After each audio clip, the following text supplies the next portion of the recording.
Hello cars lovers. Today we will talk about the Polestar 2 that will be released in 2024. Don't call it an update. Polestar says this is not a traditional mid-cycle update, but that's not surprising considering the constant fine-tuning of the electric Polestar 2 since its launch. Each year, new variants have been introduced or changes have been made to power and range. In 2024, the Polestar 2 will receive its most comprehensive update to date, making the electric car an even more interesting introduction to the electric car specialist. The 2 looks a little different thanks to the new Smart Zone, the part of the dashboard that houses most of the front sensors and cameras.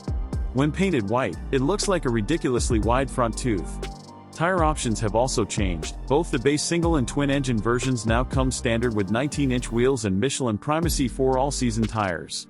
The performance trim switches to 20-inch wheels and Continental Sport Contact 6 summer tires, but if you want something in between, you can swap the 19-inch wheels of the lower trims for 20-inch wheels and Continental Premium Contact 6 summer tires, available as an option.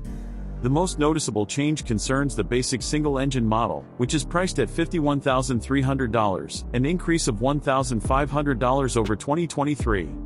A new electric motor now drives the rear wheels instead of the front. Power increases significantly to 295 horsepower, from 228, and torque to 361 pounds-to-foot, from 243. The Polestar's estimated time to 60 miles per hour is 5.9 seconds, a significant improvement over the 6.8 seconds it took to reach 60 miles per hour in our test of the 2022 front-wheel drive base model. You can feel the difference just by stepping on the right pedal. The Polestar 2 RWD's throttle mapping makes starting easier, and pickup is much improved over last year's model. Overtaking at highway speeds is easier, but still requires some attention.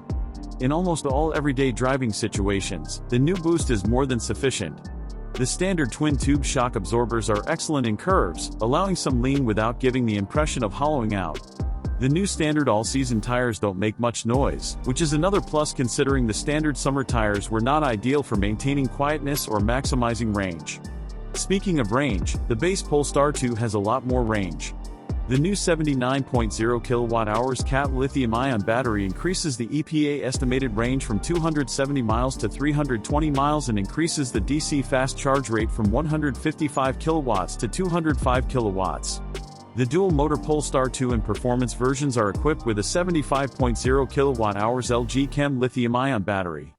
For the twin-motor, range has been increased from 260 miles to 276 miles thanks to a new feature that allows the front engine to be switched off under certain conditions. But on the performance it has been reduced from 260 miles to 247 miles.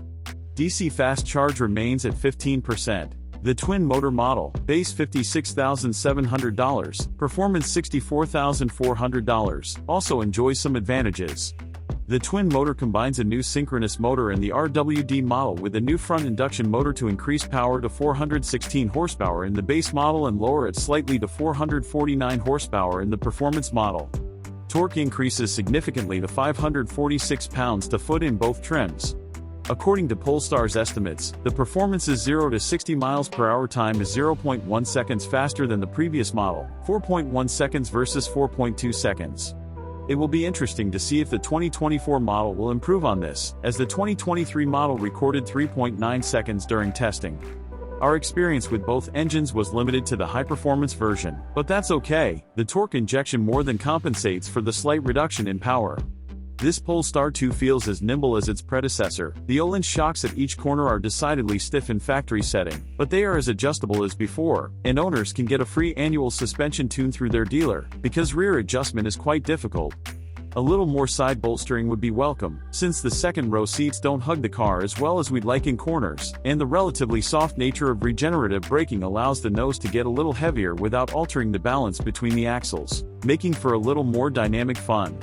Steering weight is adjustable on all Polestar 2 models, and while the stiffer modes add a bit of artificial weight, we prefer the standard setting. A more powerful regenerative braking setting allows for single-pedal driving, but could be a bit more aggressive. Interior space is pretty much the same throughout the range, but the center tunnel is excessively high, making the cabin a bit claustrophobic, and there is a general lack of storage space. The Google-powered infotainment system is as easy to use as ever, and with Google Maps as the default navigation app, it's hard to complain. The Polestar has also changed its option packages. The single-engine model can get a $2,000 pilot package that adds adaptive cruise control, rotating LED fog lamps and pilot assist, an active and passive driving assistance system, while the two-engine Polestar 2 comes standard with the same package. The Plus package, which previously cost $4,200, now costs $2,200, and both trims offer heat pump, Harman Kardon sound system, panoramic glass roof, heated rear seats and steering wheel, power tailgate, etc. The Performance package automatically adds 20-inch wheels, Alice shocks, gold seat belts, etc. to the Plus and Pilot packages. Unfortunately, given the current state of production and component sourcing for the Polestar 2, the Inflation Suppression Act tax incentive will not be available in the case of financing, but it will still be available in the case of leasing. Fortunately, a series of upgrades planned for 2024 will broaden the attractiveness of the Polestar 2.